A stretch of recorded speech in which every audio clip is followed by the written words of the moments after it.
Yeah, Martha, these numbers are simply staggering for the sitting president. 44% of people in this poll say they are not as well off as they were at the start of the Biden administration 2.5 years ago. Those are the worst numbers that we've seen in our ABC News Washington Post polling. It's a question we've been asking going back to the Reagan administration. And when you dive into the big questions around the economy, we know President Biden has been out there trying to make the case. Unemployment is low. He's been talking about how inflation has been easing, but people aren't buying it. You covered some of the reasons why. Gas prices, food prices, grocery prices, and the like. Right now, on the big picture on the economy, 74% of the country, that's about 3/4 of Americans, who say the economy is either not so good or downright poor.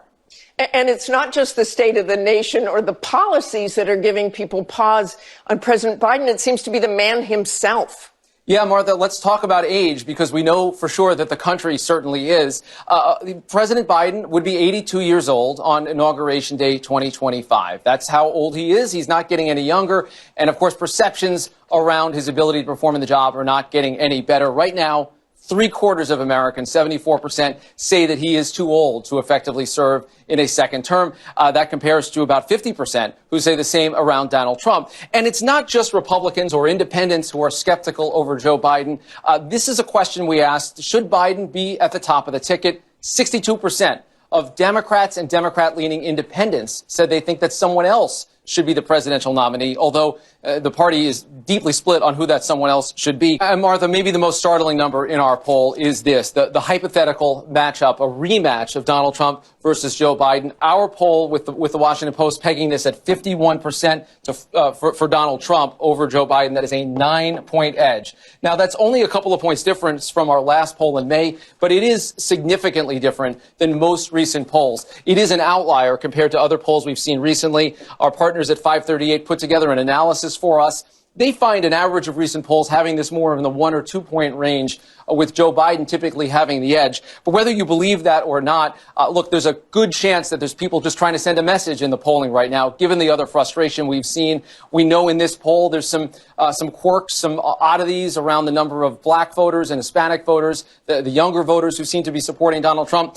And get this, because it's pretty hard to believe, but we asked people whether Donald Trump should be constitutionally disqualified from running for office. And among people who said yes, 1 in 5, about 18%, say they'd vote for Trump anyway. So that might just be sending a message that's more anti-Biden than it is pro-Trump. But regardless, the weaknesses that we are seeing for Joe Biden and his approval rating across the board are very real. They are alarming to Democrats, even if no one thinks this is ultimately going to be a 9-point race. Holy shit.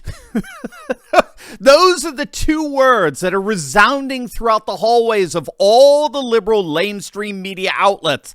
ABC and the Washington Post have just released a poll that has initiated a collective media meltdown. We're going to see what's really behind the latest shock poll and why even woke leftists are admitting that it is now likely that Donald J. Trump is indeed returning to the White House in 2024. You are going to absolutely love this. Hey, gang, it's me, Dr. Steve, your patron professor, here to help you think better so you can feel better in these crazy and turbulent times. If you haven't already done so, you know what to do. Make sure to smack that bell and subscribe button. Also, if you would, please share this video with friends and family. We are once again being throttled by big tech, so I need your help to get the hopeful message of this channel out to as many people as possible. Also, make sure to click on that link below and learn how to stick it to the establishment by using their own corruption against them. You know exactly what I'm talking about, gang. Companies like BlackRock, they've been bribing corrupt politicians like Nancy Pelosi with insider trading secrets for decades now.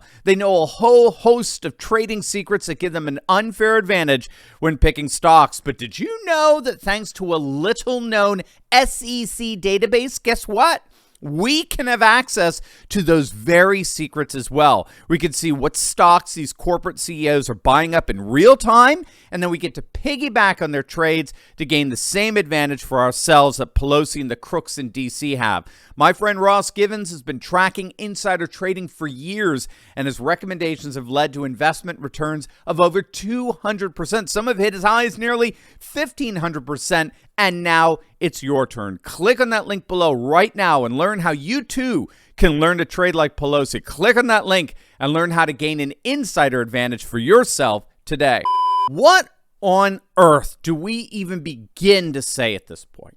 I mean, we knew Trump was surging. We knew why he was surging. And yet I don't think any of us were prepared for the kind of thumping that ABC News and the Washington Post, of all outlets, revealed in their latest poll. According to polling conducted by these two outlets, President Trump has now taken an utterly commanding double-digit lead over Biden. He's beating Biden by 10 points and is officially over the 50% mark, winning the popular vote overwhelmingly.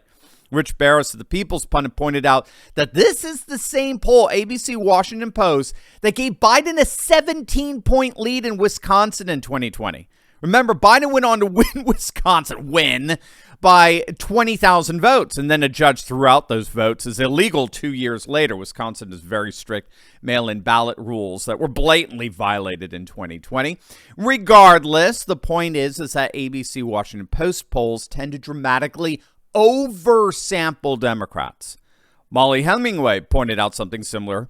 ABC Washington Post polling from September of 2019 had Biden up by freaking 15 points. Their final poll had Biden up by 12 in 2020.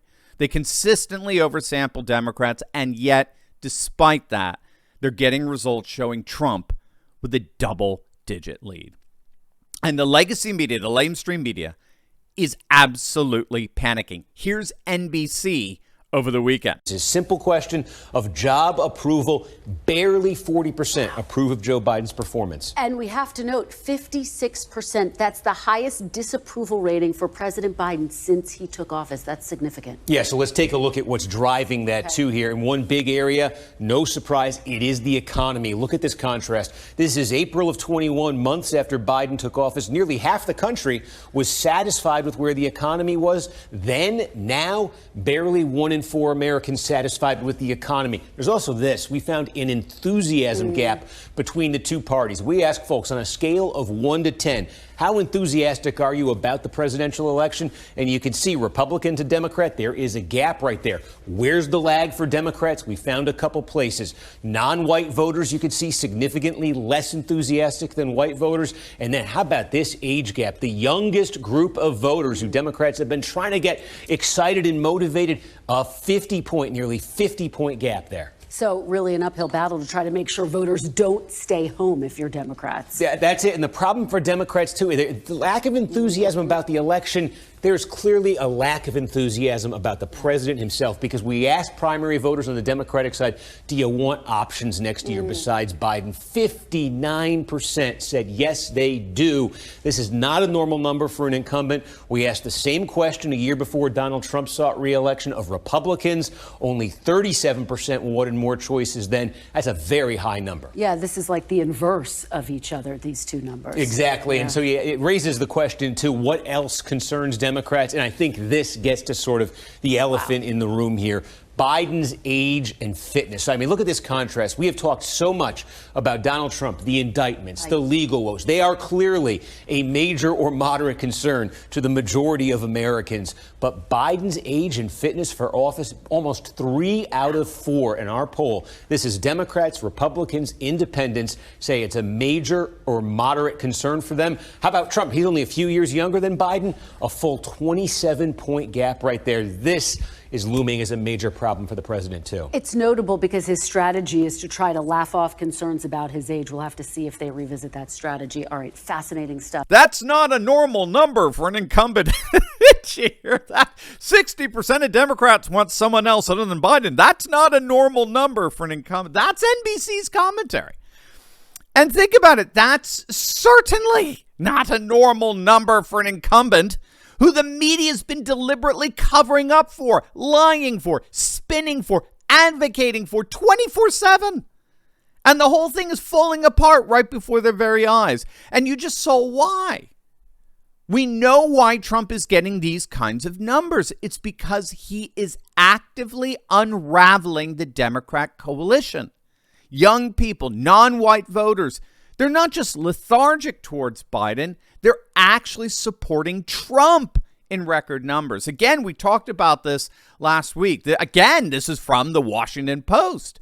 If this isn't panic, I simply don't know what is. They're admitting Trump is seeing levels of minority support no Republican has reached in half a century. And according to this latest poll, Trump is winning the under 30 vote by 15 points. I mean, you have to let that hit you. Trump is winning the under 30 vote by 15 freaking points. This is a constituency that voted for Biden in 2020 by 65%. And again, these two trajectories, the defection to the non-white working class voter and the under 30 voter, away from the Democrats to Trump, these two trajectories we've been tracking with for months now. This is why Trump is seeing such a huge surge in the polls. So now, what are the big takeaways from this?